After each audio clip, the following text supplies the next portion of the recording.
Hello everyone, this is the third part of chapter 5 verbs. We will continue this chapter by knowing what is finite verb and non-finite verbs. So firstly read these sentences. We live in India. The dog wagged its tail. She opened the door. She speaks Chinese well. The highlighted verbs are the main verbs. ये सारे main verbs हैं. In these sentences, each of the verbs has a subject. ये सारे verbs के पास एक subject है. So, a verb that has a subject and exhibits tense and number in a sentence is called finite verb. Finite verb क्या होते हैं? Finite verb shows tense, person and number.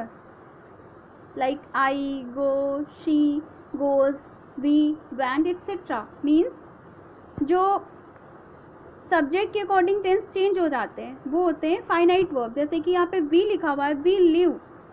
Okay, we live in India, so this is the simple present tense. और अगर यहाँ पर होता he live in India तो यहाँ पर हमें लिव को चेंज करना पड़ता क्योंकि he is singular tense, singular form.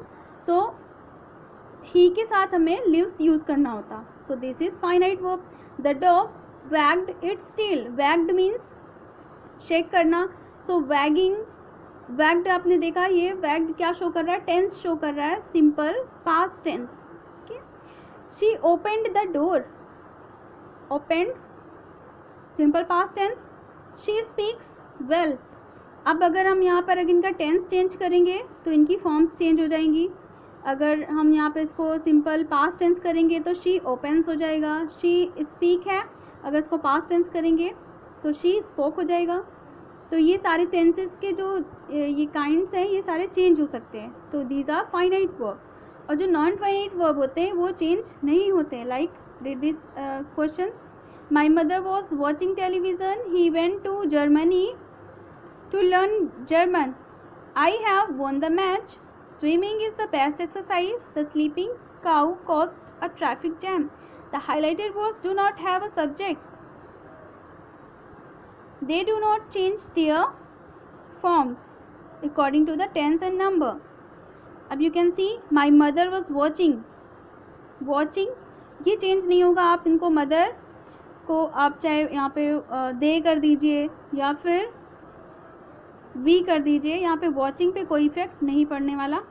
Learn, यहाँ पे एक फर्स्ट वर्ब आई है वेंट, सेकेंड वर्ब आई है टू लर्न. तो आप इस टेंस को चेंज भी कर देंगे. She will go to Germany या शी गोज टू जर्मनी, कुछ भी आप यहाँ पे चेंज कर देंगे बट टू लर्न नहीं चेंज होगा. It will not change. I have won the match. I have, इसमें भी कोई चेंजिंग नहीं होगी. Swimming is the best exercise. Swimming was the best exercise. Yes, swimming will be the best exercise. No effect. The sleeping cow will be this. Okay, so this will have no changing. A verb that neither has a subject or exhibits tense and number in a sentence is called a non-finite verb. जिसमें number of the subject show नहीं करता कि कितने members हैं वहाँ पर, या फिर स्पेशल टेंस नहीं शो करता. That are non finite verb. There are three kinds of non finite verbs: infinitive, participle and gerund. Infinitive. The infinitive forms of a verb is the verb in its basic form, usually preceded by to. For example, infinitive verbs mean simply we can say that to का use होता है. ठीक है, जहाँ पर भी आपको second verb दिख रही हो और उसके साथ टू का यूज़ हुआ तो वो इन्फिनेटिव वर्ब्स होते हैं. Like the cricketers like. यहाँ पे फर्स्ट वर्ब क्या है? लाइक है, उसके बाद टू प्ले आया हुआ है. तो नेक्स्ट में देखते हैं. The patient is too weak. First verb क्या है? वीक, उसके बाद आया हुआ है टू लगा करके सेकेंड वर्ब लिखी गई है. The team hopes to win. To आया हुआ है, विन आया हुआ है. होप्स यहाँ पे first verb, to win second verb.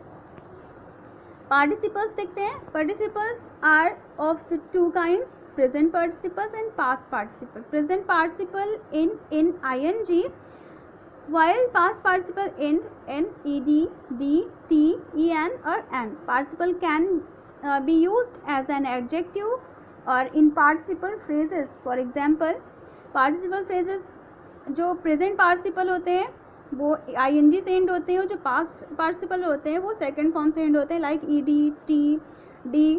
Okay, waiting outside in the rain, Unnati felt very annoyed, participle phrase. यहाँ पे वेटिंग आ गया, वेटिंग से सेंटेंस स्टार्ट हुआ है कि waiting outside in the rain, बाहर रेनिंग हो रही थी और वहाँ पे वेट कर रही थी. उन्नति फेल्ट वेरी अनॉयड, इससे उन्नति बहुत अनॉयड हो गई. Picking up a piece of bread, the pigeon flew to the roof, piece of bread लेकर के पिजन रूफ में फ्लू हो गया. यहाँ पे भी सेंटेंस पिकिंग से स्टार्ट है, तो these are participles. I fell starving, broken, so this is participle as adjective. He came out of the broken window, window कैसी है, ब्रोकन विंडो, टूटी हुई. Rihanna was preparing dinner when I reached, what she was doing, preparing, participle forming the continuous tense.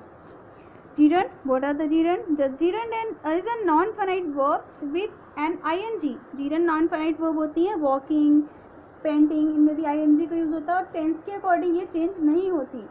यहाँ पे अगर आप tense change कर देते will, was, has, have, कुछ भी कर देंगे आप, तो ये चेंज नहीं होगा. The students were tired of writing.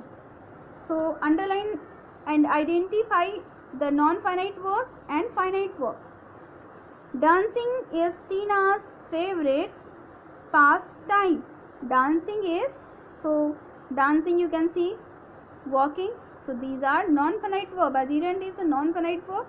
Dancing is also non-finite verb. My sister and I loved playing with dolls when we were younger.